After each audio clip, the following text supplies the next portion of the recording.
नमस्कार, मैं हूं पंकज श्रीवास्तव। स्वराज एक्सप्रेस में आपका स्वागत है। खबरों का सिलसिला शुरू करते हैं सुर्खियों के साथ। चीन से सीमा विवाद पर पीएम मोदी ने 20 दलों के साथ किया मंथन। कांग्रेस अध्यक्ष सोनिया गांधी का पीएम से सीधा सवाल, क्या खुफिया विभाग सूचना देने में विफल रहा?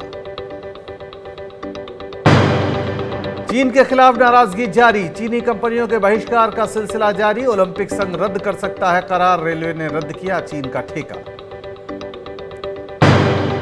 राज्यसभा चुनाव के नतीजे आए। राजस्थान में कांग्रेस के 2 उम्मीदवार जीते, मध्य प्रदेश में बीजेपी के 2 और कांग्रेस का 1 कैंडिडेट जीता। कांग्रेस ने कहा राजस्थान में षड्यंत्र की हुई हार। कोरोना पर सुप्रीम कोर्ट की नई गाइडलाइन, केंद्र से कहा जांच की तय हो अधिकतम फीस। फेफड़े में संक्रमण बढ़ने के बाद दिल्ली के स्वास्थ्य मंत्री निजी अस्पताल में शिफ्ट। और पीएम मोदी के गोद लिए गांव में भूख से पीड़ितों का दर्द दिखाना एक पत्रकार को पड़ा महंगा। जर्नलिस्ट सुप्रिया शर्मा के खिलाफ वाराणसी के रामनगर थाने में केस दर्ज। डोमरी गांव की महिला ने दर्ज कराई एफआईआर। भारत और चीन के सैनिकों के बीच सोमवार को गलवान घाटी में हुए खूनी झड़प के बाद पीएम मोदी ने चीन विवाद पर चर्चा को लेकर सर्वदलीय बैठक बुलाई। इस बैठक में 20 राजनीतिक दलों के अध्यक्ष शामिल हुए। वीडियो कॉन्फ्रेंसिंग के जरिए हुई इस बैठक में चीन से निपटने की रणनीति पर चर्चा हुई। कांग्रेस अध्यक्ष सोनिया गांधी, एनसीपी प्रमुख शरद पवार, डीएमके प्रमुख एमके स्टालिन, टीडीपी के मुखिया चंद्रबाबू नायडू, जेडीयू के अध्यक्ष नीतीश कुमार, सीपीआई के महासचिव डी राजा, सीपीएम के महासचिव सीताराम येचुरी, टीएमसी के अध्यक्ष ममता बनर्जी समेत 20 दलों के नेता इस बैठक में शामिल हुए।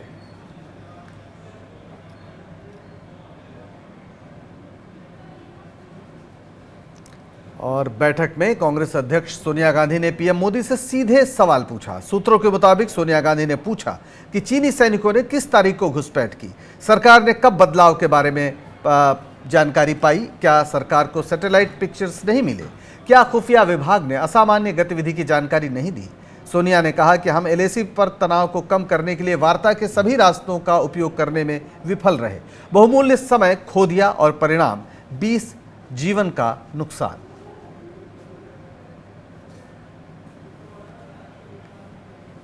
तो सोनिया गांधी ने कड़े सवाल उठाए हैं, खास तौर पर जिस तरीके से 20 जवानों की शहादत हुई है उसको लेकर सवाल उठाए हैं कि आखिर सरकार ने कहां ढिलाई बरती। क्या उसे इस बात की जानकारी समय पर नहीं मिली खुफिया विभाग से कि चीनी सैनिकों ने वहां पर डेरा जमा लिया है, या चीन किस तरीके की तैयारी कर रहा है।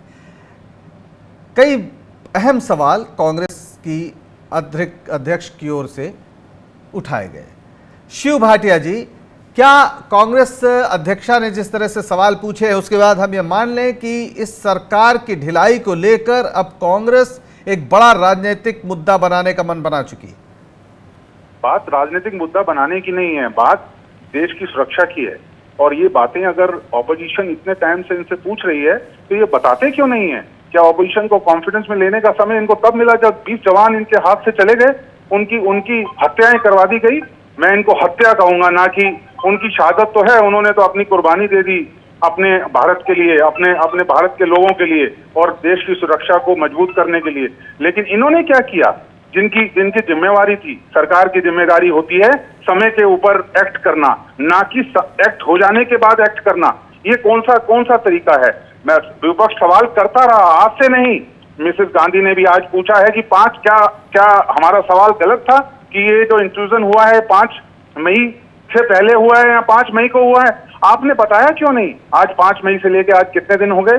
आज 1.5 महीने बाद आप ये ऑल पार्टी मीटिंग बुला रहे हैं। क्या आपको पहले समय नहीं मिला? अगर आपको जानकारी नहीं थी?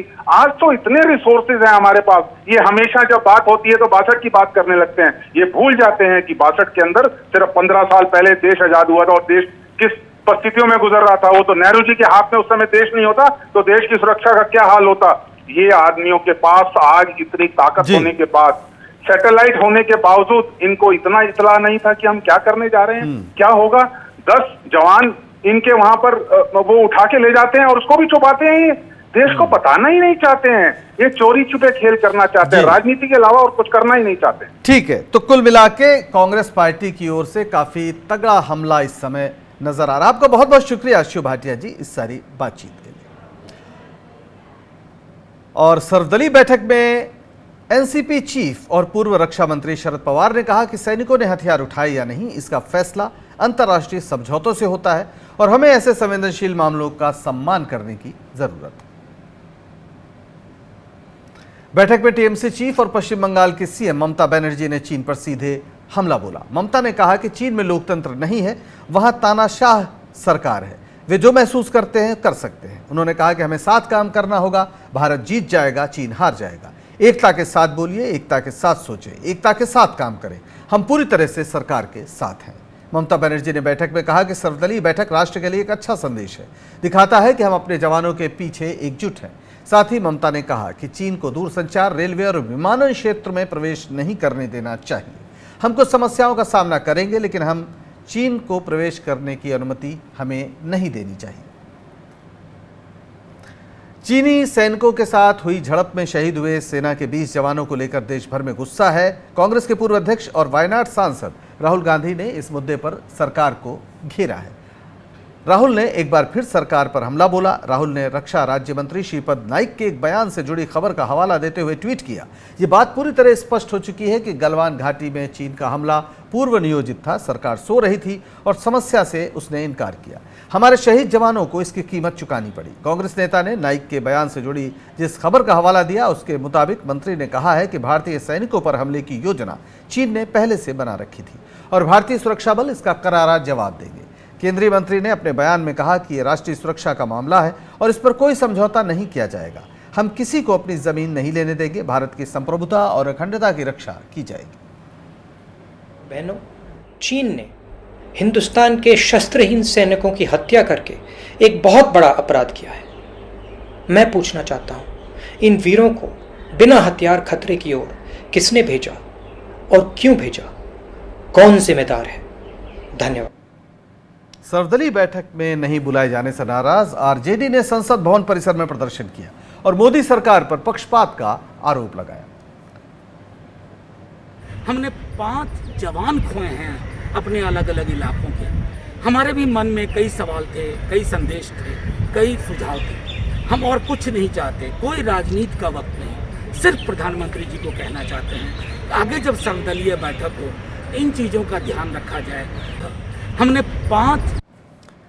उधर एआईएमआईएम के अध्यक्ष और सांसद असदुद्दीन ओवैसी को सर्वदलीय बैठक में शामिल होने का न्योता नहीं मिला था। असदुद्दीन ओवैसी इस बात से नाराज थे। उन्होंने अपनी नाराजगी पीएम मोदी को पत्र लिखकर जताई।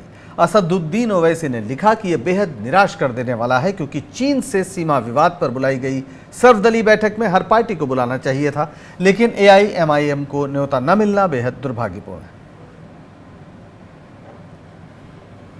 चीन से सीमा विवाद पर सर्वदलीय बैठक में आम आदमी पार्टी को भी नहीं बुलाया गया। इस पर दिल्ली के सीएम अरविंद केजरीवाल ने कहा कि हम देश और सुरक्षा बलों के साथ हैं, चीन के खिलाफ सख्त एक्शन होना चाहिए। जैसा ठीक लगता है वो करें, लेकिन हम देश के साथ हैं, हम देश की सेना के साथ हैं और हम चाहते हैं कि चीन को सबक सिखाया जाए और चीन को के खिलाफ सख्त से सख्त कार्रवाई होनी चाहिए।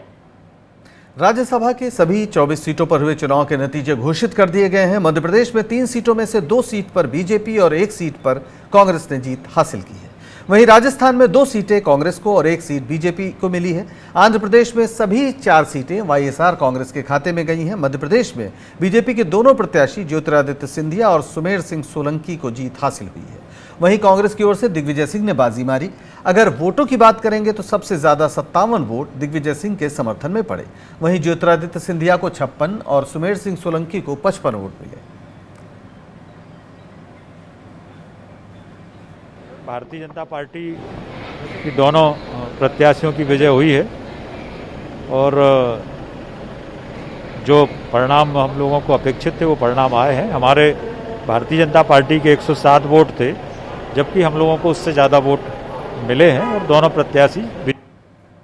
चुनाव में कांग्रेस ने बाजी मार ली है। 3 में से 2 सीटों पर कांग्रेस के उम्मीदवार जीते हैं, जबकि 1 सीट पर बीजेपी के उम्मीदवार की जीत हुई है। राजस्थान में कांग्रेस के दोनों उम्मीदवार केसी वेणुगोपाल और नीरज डांगी चुनाव जीत गए हैं, जबकि बीजेपी की ओर से राजेंद्र गहलोत को जीत मिली।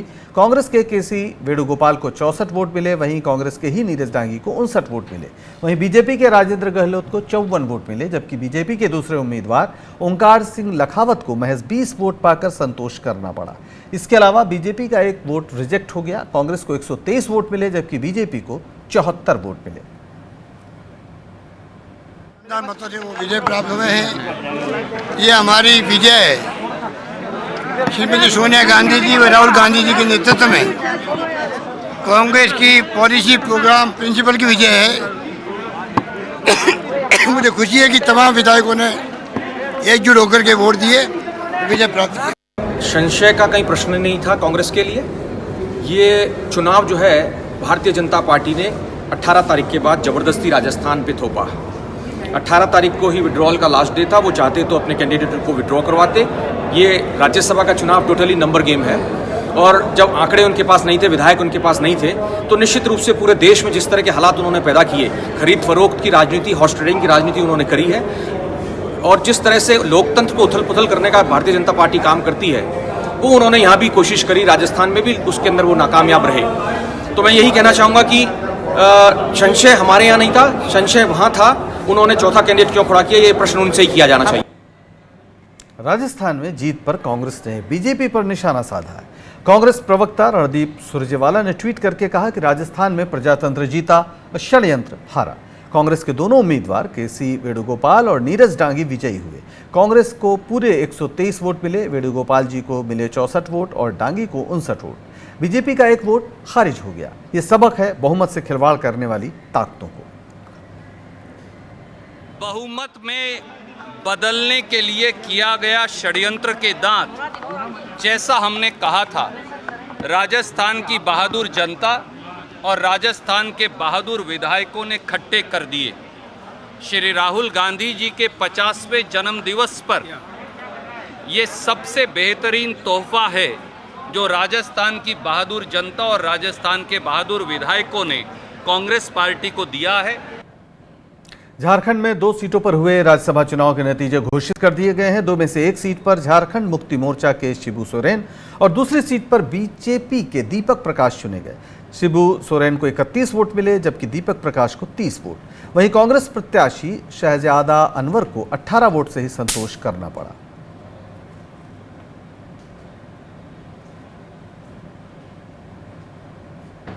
वक्त है एक छोटे से ब्रेक का, फौरन हाजिर होंगे, बने रहिए हमारे साथ।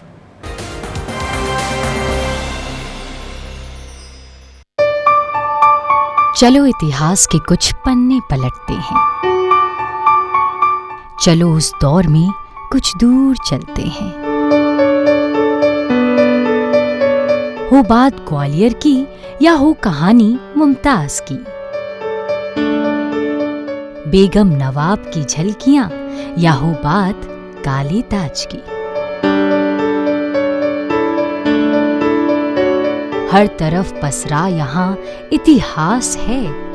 यूं ही नहीं कहते सभी, मध्य प्रदेश तो कुछ खास है। वक्त के निशान।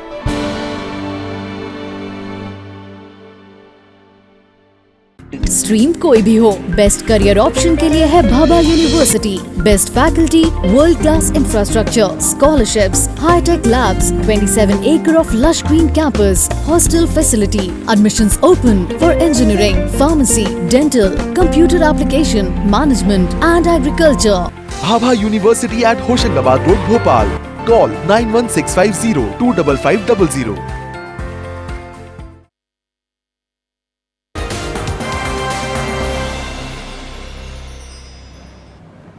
ब्रेक के बाद आपका एक बार फिर स्वागत है।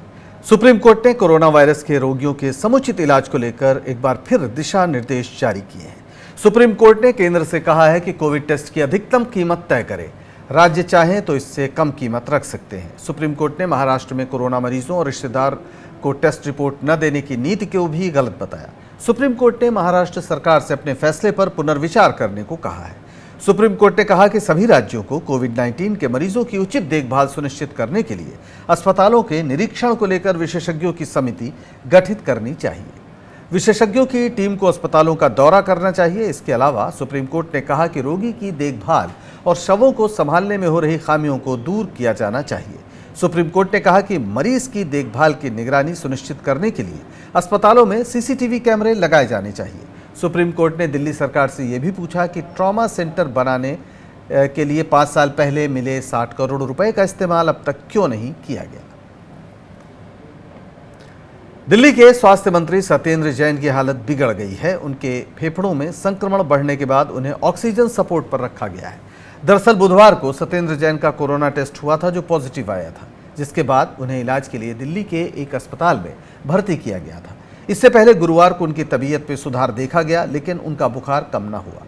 डॉक्टरों के मुताबिक दिल्ली के स्वास्थ्य मंत्री सत्येंद्र जैन को जरूरत के हिसाब से ऑक्सीजन सपोर्ट दिया जा रहा है। उनकी तबीयत थोड़ी सी, आज उनका निमोनिया बढ़ गया। आज सिटी स्कैन उनका लेटेस्ट जो आया उसमें कम होने की बजाय निमोनिया के पैचेस जो उनके लंग्स में थे वो ज़्यादा बढ़ गए। सुबह से उनको थकान और ज़्यादा और गिडनेस बढ़ने लगी। तो अभी मेरी बात हुई थी उनसे। तो दिल्ली में कोरोना का कहर बढ़ता जा रहा है। रोजाना हजारों नए केस सामने आ रहे हैं। इससे निपटने के लिए दिल्ली सरकार ने धार्मिक संस्थानों से भी मदद मांगी है। इसी के तहत दक्षिणी दिल्ली के महरौली इलाके में राधा स्वामी सत्संग भवन में आपातकाल के लिए बेड तैयार किए गए हैं, जिससे सत्संग भवन के अंदर का माहौल अस्पताल में तब्दील हो गया है। राधा स्वामी सत्संग के इस कदम की तारीफ जिला प्रशासन खुले दिल से कर रहा है। जो 10,000 बेडेड हॉस्पिटल हम कंसीव कर रहे हैं वहाँ प्लान, और काफ़ी हद तक उसमें अभी आगे बढ़े हुए हैं। ये एक हायरकी ऑफ हॉस्पिटल्स जो कोविड केयर में है, तो एक होता है केयर सेंटर, उसके ऊपर कोविड हेल्थ सेंटर। तो हम लोग यही सोच रहे हैं कि कोविड केयर सेंटर प्लस 10% जो है कोविड ऑक्सीजनेटेड बेड करके कोविड हेल्थ सेंटर के तौर पे रखते हैं इसको। और जहाँ तक पेशेंट्स की बात है, कम्युनिटी से, वेरियस डिस्ट्रिक्ट्स ऑफ दिल्ली से इसमें पेशेंट्स आएंगे और यहाँ से रिफरल सर्विसेज फिर अगर कोई बहुत क्रिटिकल हो जाता है तो वो सुपर स्पेशलिस्ट सेंटर में भेजा जाएगा। पीएम मोदी के गोद लिए गांव में भूख से पीड़ितों पर स्टोरी करना पत्रकार सुप्रिया शर्मा को भारी पड़ गया। सुप्रिया शर्मा के खिलाफ वाराणसी के रामनगर थाने में एफआईआर दर्ज की गई है। डोमरी गांव की रहने वाली माला देवी नाम की महिला ने सुप्रिया के खिलाफ मुकदमा दर्ज कराया है। माला के मुताबिक सुप्रिया ने अपनी स्टोरी में उनकी गरीबी और जाति का मजाक उड़ाया है, जिससे उन्हें ठेस पहुंची है। दरअसल 8 जून को सुप्रिया शर्मा ने एक स्टोरी की थी जिसमें बताया गया था कि पीएम मोदी ने सांसद आदर्श ग्राम योजना के तहत जिस गांव को गोद लिया है वहां लॉकडाउन के दौरान लोग भूख से परेशान रहे। रिपोर्ट में दावा किया गया है कि इस गांव में लॉकडाउन के दौरान कई लोगों के पास राशन कार्ड नहीं होने की वजह से उन्हें अनाज नहीं मिल पा रहा था, जबकि यूपी सरकार ने 17 अप्रैल को राशन कार्ड के बिना भी जरूरतमंद लोगों को राशन किट दिए जाने की घोषणा की थी। इस स्टोरी के आधार पर सुप्रिया के खिलाफ आईपीसी की धारा 269 और 501 के अलावा SC/ST एक्ट के तहत मुकदमा दर्ज कराया गया है। आपको बता दें कि पिछले दिनों वरिष्ठ पत्रकार विनोद दुआ के खिलाफ भी मुकदमा दर्ज किया गया था। पत्रकार सुप्रिया शर्मा पर केस दर्ज करने को लेकर कांग्रेस महासचिव प्रियंका गांधी ने उत्तर प्रदेश की योगी सरकार पर जमकर निशाना साधा है। प्रियंका गांधी ने कहा है कि सरकार मुकदमा दर्ज कर सच्चाई पर पर्दा नहीं डाल सकती। प्रियंका गांधी ने ट्वीट कर कहा कि यूपी सरकार एफआईआर करके सच्चाई पर पर्दा नहीं डाल सकती। जमीन पर इस आपदा के दौरान घोर अव्यवस्थाएं हैं। सच्चाई दिखाने से इनमें सुधार संभव है, लेकिन यूपी सरकार पत्रकारों पर, पूर्व अधिकारियों पर, विपक्ष पर सच्चाई सामने लाने के लिए एफआईआर करवा दे रही है, जो शर्मनाक है। जम्मू कश्मीर में सुरक्षा बलों को बड़ी कामयाबी मिली है। सुरक्षा बलों ने 2 अलग अलग ऑपरेशंस में 8 आतंकियों को मार गिराया है। सुरक्षा बलों ने शोपियां में 5 और अवंतीपुरा में 3 आतंकियों को मार गिराया। भारतीय सुरक्षा बलों को खुफिया जानकारी मिली थी कि शोपियां के मुनाद में और अवंतीपुरा में कुछ आतंकी छिपे हुए हैं और किसी बड़ी साजिश को अंजाम देने की योजना तैयार कर रहे हैं, जिसके बाद सुरक्षा बलों ने पहले इलाके का घेराव किया, उसके बाद सर्च ऑपरेशन शुरू कर दिया। कई घंटे तक चली मुठभेड़ में सेना को कामयाबी मिली और आतंकियों को मार गिराया गया। पिछले 13 दिनों में 24 आतंकी मारे जा चुके हैं। वहीं इस साल सुरक्षा बलों ने कश्मीर में करीब 100 आतंकियों को मार गिराया है।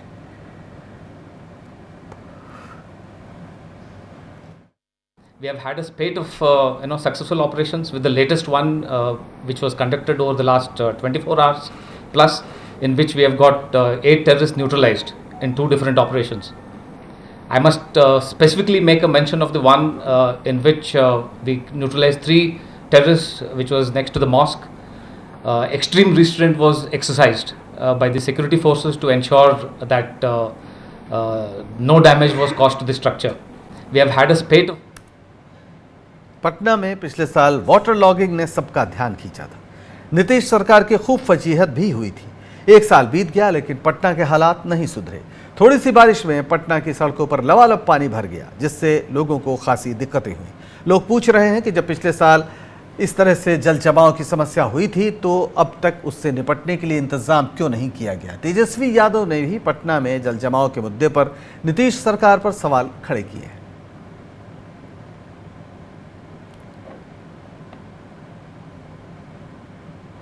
कि कई ऐसे हेडक्वार्टर जो जिला के हेडक्वार्टर्स हैं, हर बार ये समस्या आती है कि थोड़ी सी बारिश होती है तो जल जमाव की स्थिति पैदा हो जाती है। ऐसा लगता है कि फ्लड आ गया है। तो बिहार में भी कई इलाकों में जो है जल जमाव की स्थिति है। अब पिछले बार की गलतियों से राज्य सरकार ने क्या सीखा है, क्या प्लान है, क्या मैप है, नक्शा है, पंप काम कर रहे हैं कि नहीं कर रहे हैं, पानी निकासी के लिए क्या प्लान है, ये सरकार को स्पष्ट करना चाहिए। देखिए कि 5-10 दिन के अंदर जितने प्रकार के नाले से लेकर सब है, सब प्रकार से सफाई का क्रम जारी है, वो पूरा हो जाए, कहीं कठिनाई नहीं होगा।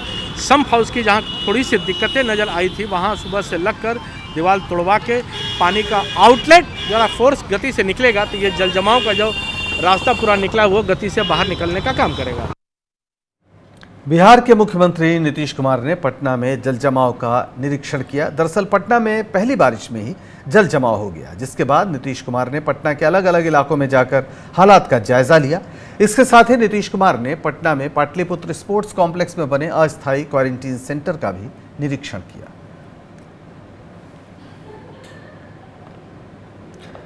सुप्रीम कोर्ट से शर्जील इमाम को झटका लगा है। सुप्रीम कोर्ट ने शर्जील इमाम की उस मांग को खारिज कर दिया जिसमें शर्जील इमाम ने अलग अलग अदालतों में चल रहे मुकदमों पर रोक लगाने की मांग की थी।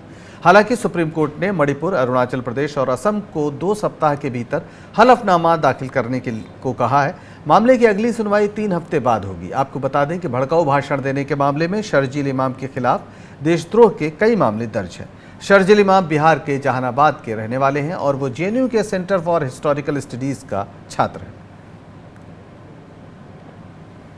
एक छोटा सा ब्रेक, फौरन हाजिर होंगे, बने रहिए हमारे साथ।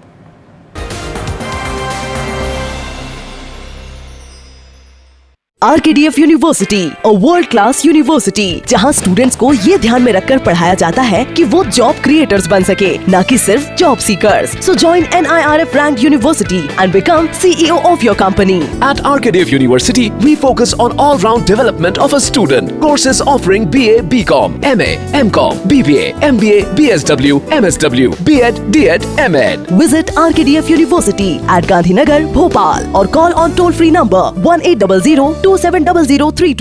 श्री सत्य साई यूनिवर्सिटी का MP में पहला AICTE न्यू दिल्ली प्रमाणित स्कूल ऑफ डिजाइन, जहां है industrial communication and textile design courses. या चुने श्री सत्य Sai university of technology and medical science, जहां है engineering, pharmacy, management, agriculture, homeopathy, law, dairy technology और BHMS जैसे कई कोर्सेज। अधिक जानकारी के लिए विजिट करें स्कूल ऑफ डिजाइन की वेबसाइट www.ssutms.co.in या कॉल करें 9826293590।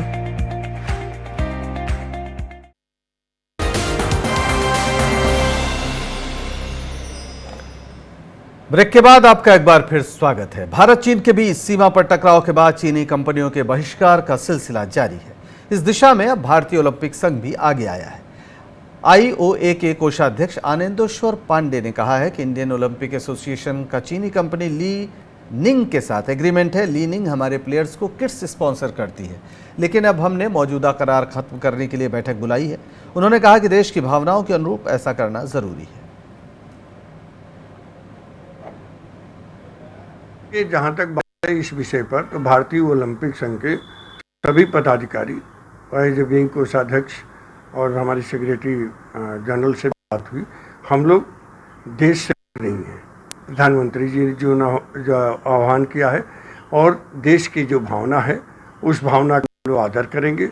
और अभी हम लोग को मतलब ओलंपिक, टोक्यो ओलंपिक में अभी 1 साल का समय है, उसके जो ये लॉकडाउन की स्थिति मतलब सामान्य होती है, हम अपनी कार्यकारिणी और एग्जीक्यूटिव टीम बुला के इस करार को रद्द करने का।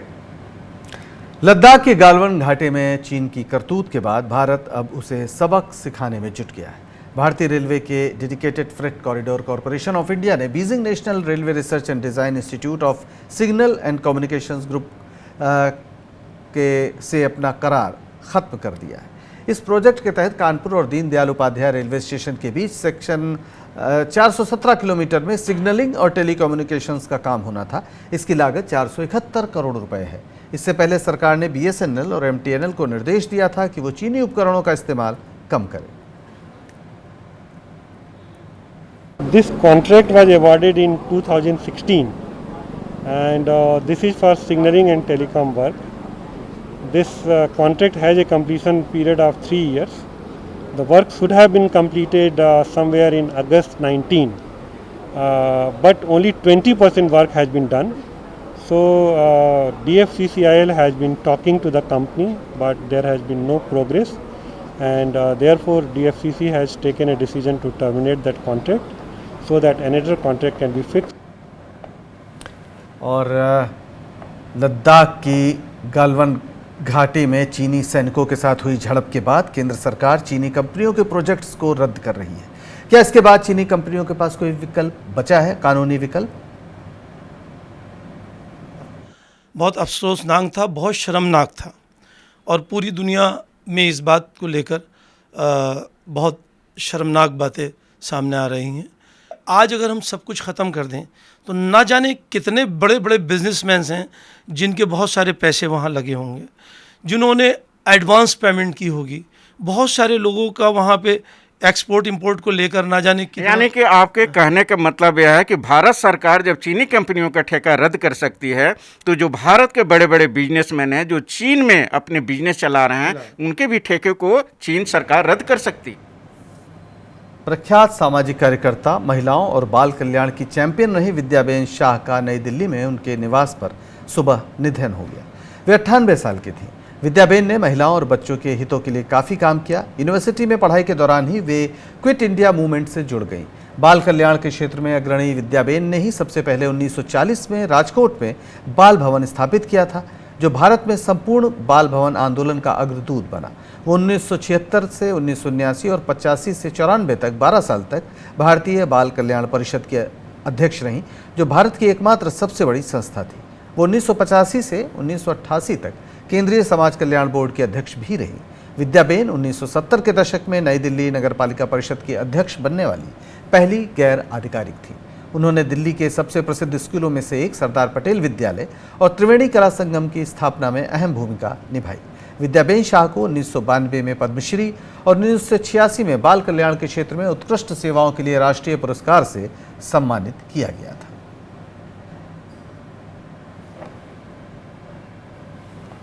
फिलहाल इस बुलेटिन में इतना ही। आप देश और दुनिया की हर छोटी बड़ी खबर के लिए देखते रहिए स्वराज एक्सप्रेस और मुझे दीजिए इजाजत।